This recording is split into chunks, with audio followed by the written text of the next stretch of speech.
एक किसान बहुत परेशान था।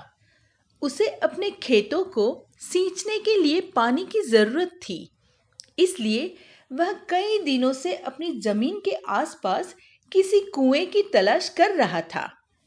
इसी तलाश में वह घूम ही रहा था कि अचानक उसे एक कुआं दिखा।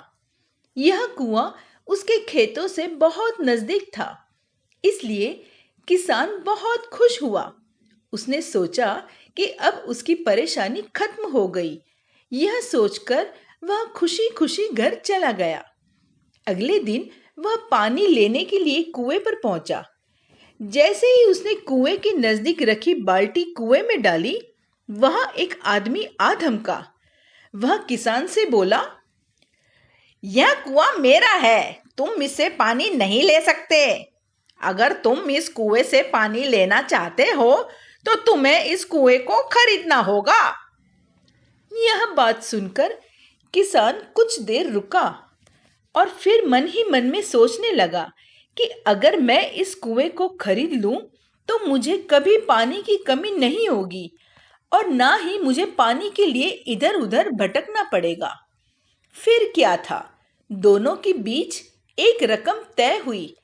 किसान के पास उतने पैसे तो थे नहीं, लेकिन वह यह मौका छोड़ना नहीं चाहता था। इसलिए किसान ने उस आदमी को अगले दिन वह रकम देने का वादा किया और घर की ओर चल दिया। किसान के लिए कुआं खरीदने का यह अच्छा मौका था, इसलिए वह इस काम में जरा भी देर नहीं करना चाहता था। घर पहुंचते ही उसने अपने करीबियों और दोस्तों से इस बारे में बात की और कुएं के लिए तय की हुई रकम का इंतजाम करने में जुट गया। थोड़ी भागदौड़ और कोशिश के बाद आखिरकार उसने वह रकम जमा कर ली। अब वह पूरी तरह से निश्चिंत हो चुका था कि उसे कुआं खरीदने से कोई नहीं रोक सकता। जमा हुए पैसों को लेकर वह फिर घर चल दिया। उसे बड़ी बेसब्री से इंतजार था कि कब रात खत्म होगी और वह कुआं खरीदने जाएगा। इसी सोच में वह पूरी रात सो नहीं सका। अगले दिन सुबह होते ही वह कुआं खरीदने निकल पड़ा। उस आदमी के घर पहुंचे किसान ने उसके हाथ पर पैसे रखे और कुएं को खरीद लिया। अब तो कुआं किसान का हो गया था, तो फिर उसने पानी निकालने में देर नहीं की।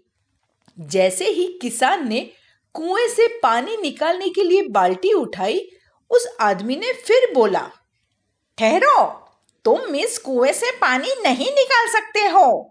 मैंने तुम्हें कुआं बेचा है, कुएं का पानी अभी भी मेरा है।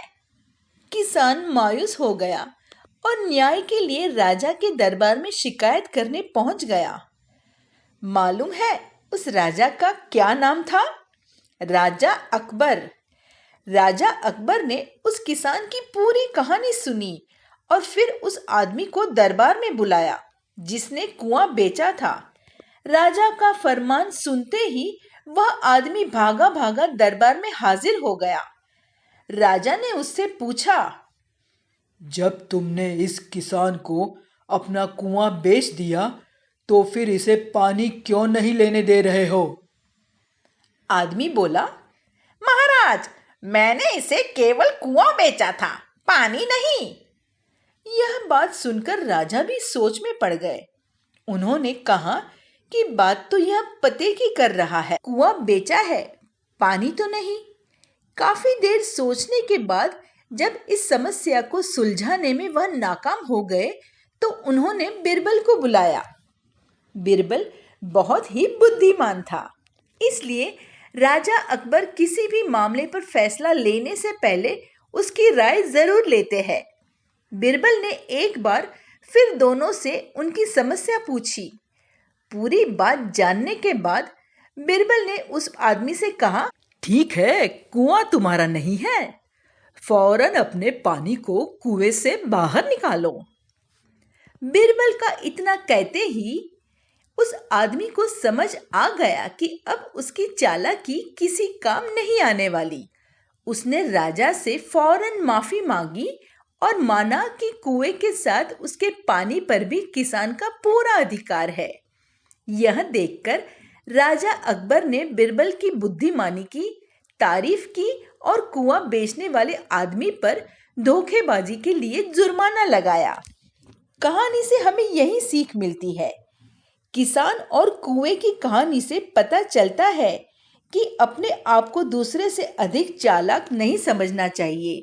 साथ ही धोखा देने की आदत से भी दूर रहना चाहिए, क्योंकि कोई ऐसा भी हो सकता है जो आपसे भी अधिक बुद्धि का इस्तेमाल करना जानता हो। ऐसे में आपका धोखा पकड़ा जाएगा और आपको अपने किए का भुगतान करना होगा, जैसे इस कहानी के अंत में कुआं बेचने वाले आदमी को करना पड़ा।